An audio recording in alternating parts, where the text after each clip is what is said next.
পারছেন। আলিয়া মাদ্রাসাকে নিয়ন্ত্রণ করতে করতে, শিক্ষা কারিকুলামকে ধ্বংস করতে করতে আজকে আলিয়া মাদ্রাসার ষষ্ঠ, সপ্তম, নবম, দশম শ্রেণীর বইতে স্কুলের চাইতে খারাপ করা হয়েছে। আমার মনে হচ্ছে এটা কি, একজন তো বলেই ফেললেন আমি 3 বছর ছিলাম ওদের সাথে, সব ভিতরে জানি। এই জন্য শত্রুকে হাতিয়ার তুলে দেওয়ার কোন কারণ হতে পারে না। আমরা আমাদের অজান্তে আমরা আমাদের সবকিছু শত্রুদের হাতে তুলে দিচ্ছি। শত্রু তৈরি করছে। শত্রুকে এই সংকট মোকাবেলা করার জন্য আমাদেরকে ঐক্যবদ্ধ হতে হবে। আমি আপনাদেরকে অনুরোধ করব, যদি প্রয়োজন হয় জেলে আবার যেতে হবে। জেলকে ভয় করলে চলবে না, মামলা মুকদ্দমাকে ভয় করলে চলবে না।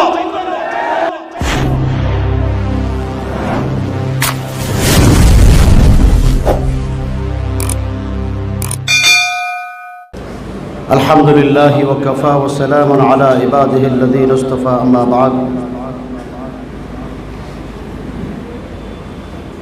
নোয়াখালী উলামা মাশায়েখের উদ্যোগে হুব্বে রাসূল সাল্লাল্লাহু আলাইহি ওয়াসাল্লাম কনফারেন্সের সম্মানিত সভাপতি, মঞ্চভূমিষ্ঠ মুআজ্জাজ উলামায়ে কেরাম, সমবেত তালেবান উলুমে নবুওয়াত সুধী মণ্ডলী, অত্যন্ত খুশি এবং আনন্দ লাগছে আমার। সেটা হলো এতগুলো তালিবে ইলম উলামায়ে কেরামের সাথে আজকের এই কনফারেন্সে এসে হাজির হতে পেরেছি। এই জন্য আমি আল্লাহর শুকরিয়া আদায় করি, আলহামদুলিল্লাহ। হুব্বে রাসূল কনফারেন্সের পিছনে একটা বিশাল উদ্দেশ্য লুকায়িত আছে। গত বছর যখন মৌলানা এনামুল হক ফারুকী, মনজুরুল হাসান নদীম, মৌলানা নিয়ামতুল্লাহ ওরা আমার সাথে জেলে ছিলেন, যখন বললেন এই নোয়াখালীতে হিজবুত তাওহীদের ফিতনা যেভাবে ছড়িয়ে যাচ্ছে আমরা কিভাবে মোকাবেলা করব, তখন তারা একটা সম্মেলন করার উদ্যোগ নিলেন। নাম কি হবে? আমার কাছে পরামর্শ চাইলেন। সরাসরি আমরা কোন জায়গায় এসে বসে পড়েছি যে সরাসরি এদের মোকাবেলা করার মতো শক্তি আমাদের নাই। এই কথাটা বললে অনেক নিজের কাছে লজ্জা লাগে। সেই জন্যে আমি বললাম যে তোমরা একটা নাম চয়েস করো। পরে আমার কাছ থেকে নাম চাইলেন, আমি বললাম হুব্বে রাসূল কনফারেন্স দাও। এরা খুব গ্রহণ করলেন। আলহামদুলিল্লাহ, আজকের এই সম্মেলনে গত বছর হয়েছে, আজকেও দেশের শীর্ষ উলামায়ে কেরাম এখানে উপস্থিত হবেন। বিশেষ করে হাটহাজারী মাদ্রাসার হযরত মুহতামিম সাহেব হুজুর দামাত বরকাতুহুম আলোচনা করলেন। আমি আপনাদের খেদমতে দুটি কথা বলব। একটা হলো, আমরা যারা এদেশে বসবাস করি, উলামায়ে আহলে হক দারুল উলুম দেওবন্দের যারা নিশান বরদার, উলামায়ে কেরামদের বর্তমান অবস্থানটাকে রাষ্ট্রযন্ত্র এবং আন্তর্জাতিক বিশ্ব অত্যন্ত বাঁকা চোখে দেখছে, যার কারণে আমরা 2021 সালে বিনা কারণে কোনো ধরনের অপরাধ ছাড়া, বিনা অপরাধে 2 বছর, 2.5 বছর, 3 বছর পর্যন্ত জেলে উলামায়ে কেরাম ছিলেন। হযরত মাওলানা মামুনুল হক দামাত বরকাতুহুম এখানেও জেলে। এবং এই তাদের বিরাট ভাজন হওয়ার কারণে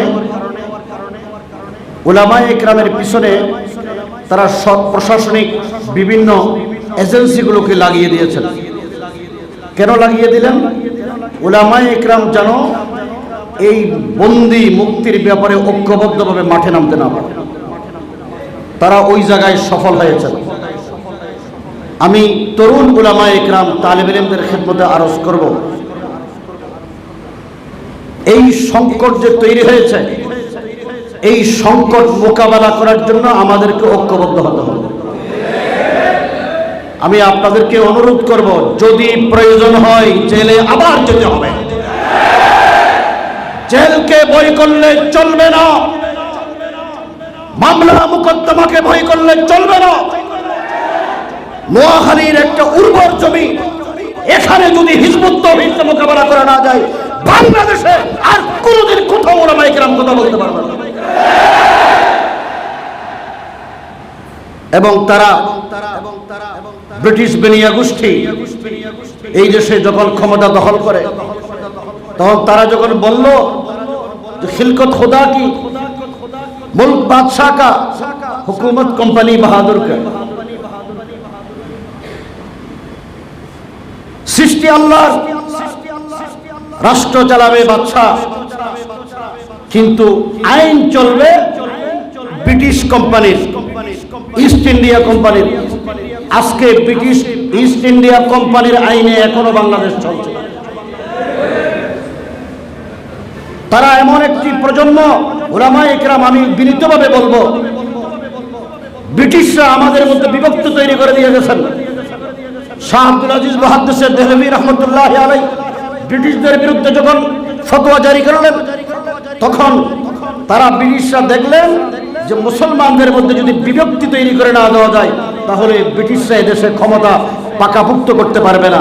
এই জন্য দারুল উলুম দেওবন্দের মোকাবেলায় বেরলভীদেরকে তৈরি করলেন, আহলে হাদিসদেরকে তৈরি করলেন, গোলাম আহমদ কাদিয়ানীকে তৈরি করলেন ইংরেজদের পক্ষে ফতোয়া দেওয়ার জন্য। বর্তমান সময়েও আমাদের উলামায়ে কেরামদের মধ্যে বিভিন্ন বিভক্তি রয়েছে। এই বিভক্তির জায়গাটুকু সামনে রেখে আজকে আমাদের মাথার উপরে ছড়ি ঘুরাচ্ছেন যারা নাস্তিক আর বেঈমান। তাওহীদে বিশ্বাসী, রিসালাতে বিশ্বাসী, আকীদায়ে খতমে নবুওয়াতে বিশ্বাসী।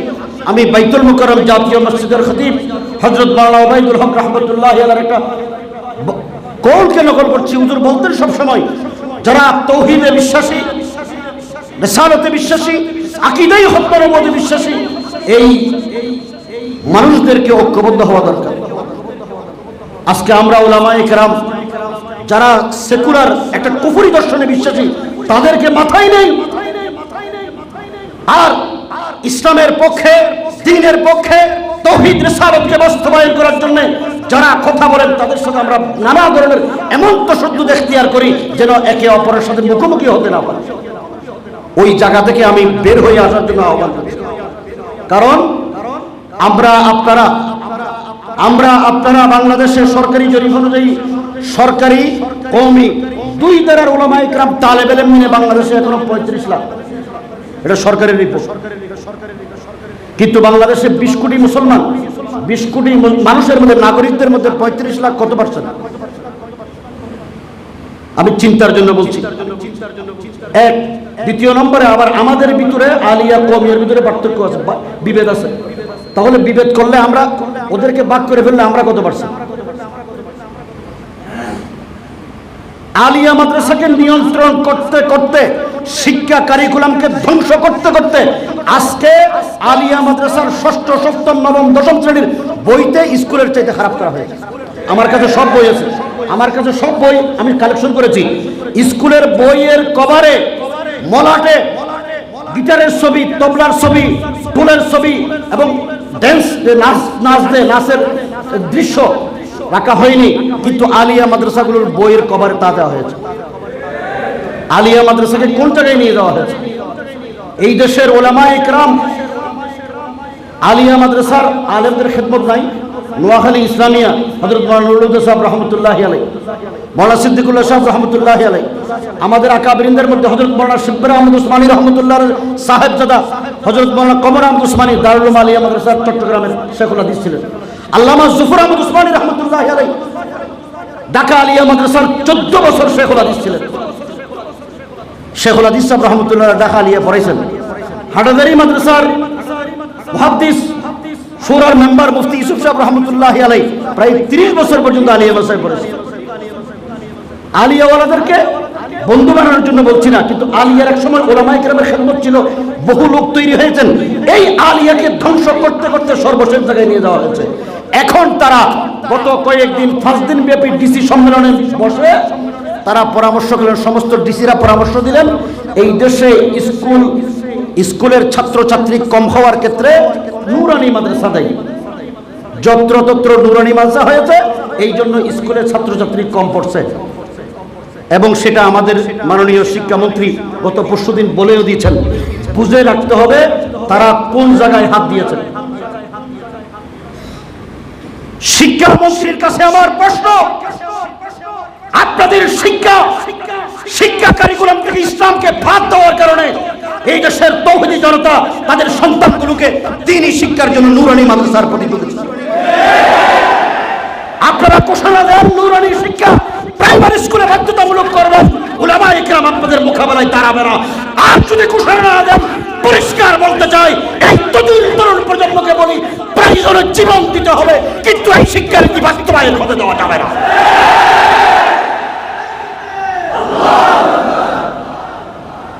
এরপরে যে শিক্ষা কারিকুলাম 2024 সালে করেছেন, এই কারিকুলামে যদি আগামী 5 বছর কন্টিনিউয়াস থাকে তাহলে আপনাদের উলামায়ে কেরামের মোকাবেলায় একটা প্রজন্মকে তারা দাঁড় করে দেবে। এই প্রজন্ম হচ্ছে নাস্তিক প্রজন্ম, এই প্রজন্ম হচ্ছে ধর্মদ্রোহী প্রজন্ম। ওই কাজটাই করেছেন এখনকার অভিভাবক দিনদার মানুষরা আলেমদের সাথে দ্বীনি মাদ্রাসার সাথে সম্পর্ক রাখে, মহব্বত রাখে।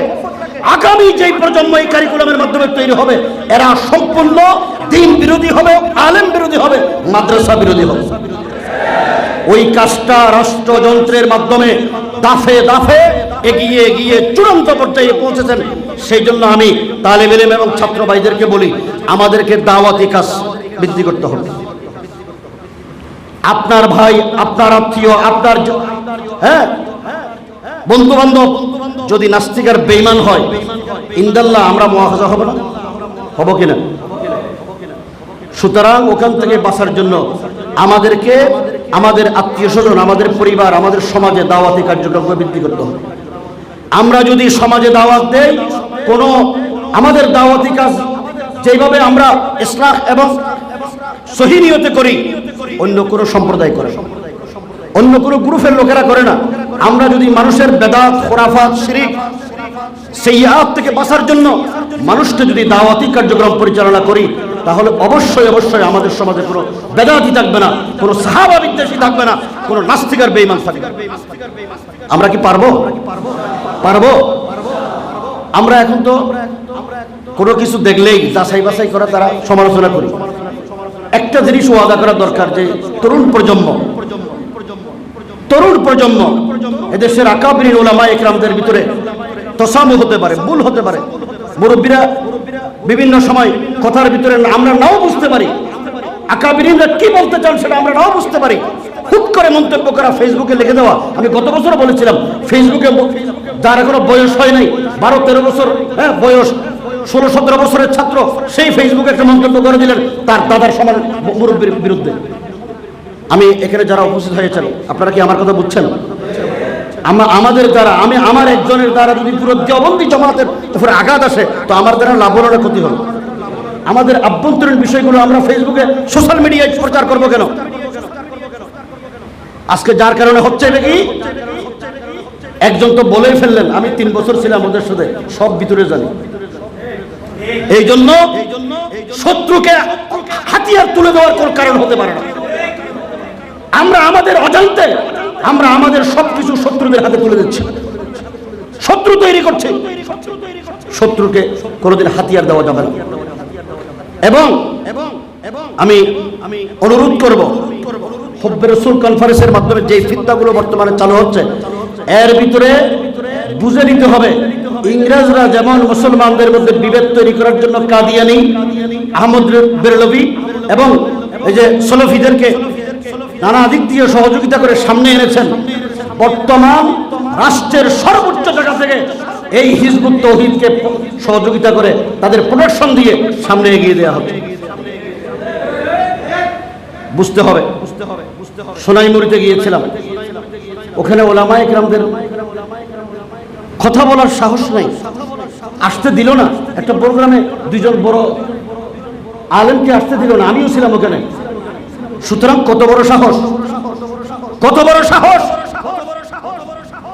আজকে আলেমদের বিরুদ্ধে সে এমন ভাবে শুরু করছে, হিজবুত তৌহিদ সম্পর্কে মুফতি রিজওয়ান রফিকি সাহেব বলবেন, আমি বলছি না। কত বড় সাহস ওর! নোয়াখালীর মতো এলাকায় মাদ্রাসার জলসায় দুইজন বড় আলেমদেরকে আসতে দিল না তারা। তো আমরা কোথায় আছি? আমি নোয়াখালীর উলামায়ে ইকরাম তালেব ইলমদের বলিতে আমাদের শক্তি কোথায় বলো? শক্তি আছে না দুর্বল হয়ে গেছে? এই দুর্বল শক্তি নিয়ে বাঁচবো না সবল হব? সবল হতে কারা কারা রাজি? রাজি তো? আগামী দিনে এই নোয়াখালীতে কোন ধরনের বাতিল যেন মাথা চারা দিয়ে উঠতে না পারে, সেই জন্য সকল ষড়যন্ত্র মোকাবেলা করে চক্রান্তের বিরুদ্ধে ঐক্যবদ্ধ হয়ে তালেব ইলম উলামায়ে ইকরাম যুবকদেরকে বলবো, আমরা সীসাতলার প্রাচীরের নিয়ে ঐক্যবদ্ধ হয়ে মাঠে নামবো। নামতে রাজি? আল্লাহ পাক আমাদের সবাইকে তৌফিক দান করুন, আমিন। নাসরুম মিনাল্লাহি ওয়া ফাতহুন করিম। হতাশ হলে চলবে না, হতাশ হলে চলবে না। জেলে আমরা গেছি, আমার ভিতরে কোনো হতাশা নাই। এখানে অনেক উলামায়ে ইকরাম আছে জেলে গেছেন আমার সাথে, কোনো হতাশা নাই। ঝড় তুফান অতিক্রম করে সমস্ত বাধার পাহাড় ডিঙ্গিয়ে আমাদেরকে সামনে এগিয়ে যেতে হবে। এগিয়ে যাওয়ার জন্য হযরত শেখুল হিন্দ রাহমাতুল্লাহি আলাইহির একটা দুটো উক্তিকে আপনাদের সামনে তুলে ধরি। আমাদের ভিতরে বাহামি একতরফ ছেড়ে দিতে হবে, কোরআনকে মজবুতভাবে ধরতে হবে। কোরআনকে সামনে রেখে আমরা যদি সামনে এগিয়ে যাই, আল্লাহ আমাদের কামিয়াবি দান করবেন। নাসরুম মিনাল্লাহি ওয়া ফাতহুন করিম। হুব্বে রাসূল কনফারেন্সের সকল সদস্যদেরকে আন্তরিক মোবারকবাদ, ধন্যবাদ জানিয়ে শেষ করলাম। ওয়া মা আলাইনা ইল্লাল বালাগ। আসসালামু আলাইকুম।